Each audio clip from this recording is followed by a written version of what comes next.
Hello guys! Try natin sagutan itong ating CSE Review 2026 for today. Divide 3 and 1/4 and 1 and 1/3. So first, sulat muna natin yung ating given. We have 3 and 1/4 divided by 1 and 1/3. So first thing we need to do pag magdi-divide tayo ng mixed number to mixed number is katulad lang nung pagmumultiply natin ng mixed number to mixed number.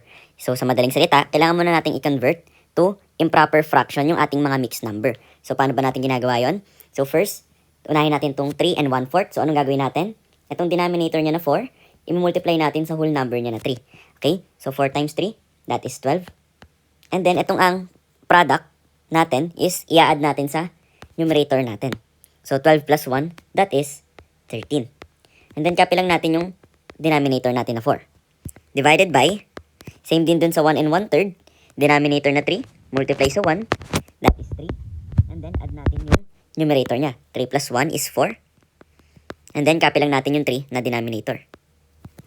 Ayan, kapag meron na tayong ganito, ang gagawin lang natin is since nagdi-divide tayo, para mawala yung division sign natin, is yung ating 4 over 3, okay, or yung ating divisor na tinatawag, is ire-reciprocal natin. Pag nagre-reciprocal, ipagpapalitin lang natin yung numerator and denominator ng places.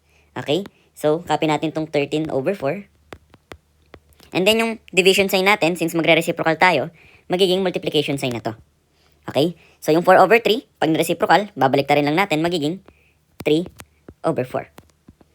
And then ngayon, meron na tayong dalawang improper fraction na ipagmumultiply. So, multiply lang natin, numerator to numerator, denominator to denominator. So, we have 13 times 3, that is 39.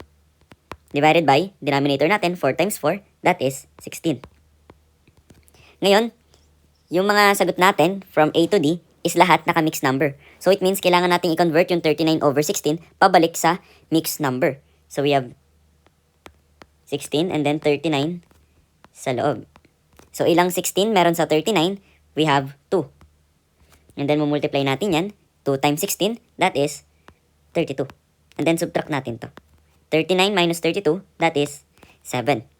So, finally, for our answer, etong ating 2, yan yung ating whole number ngayon. Okay? And then, itong difference nila na 7, or yung remainder natin, ayan yung ating bagong numerator. And then, copy lang natin yung old denominator natin na 16. So, ito na yung ating sagot for this problem. So, letter A tayo. So, for our next question, kindly comment down your answer sa ating chat box and let's see if naintindihan nyo yung ating review for today. So, that's it for our review for today. I hope may natutunan kayo and maraming salamat sa panonood.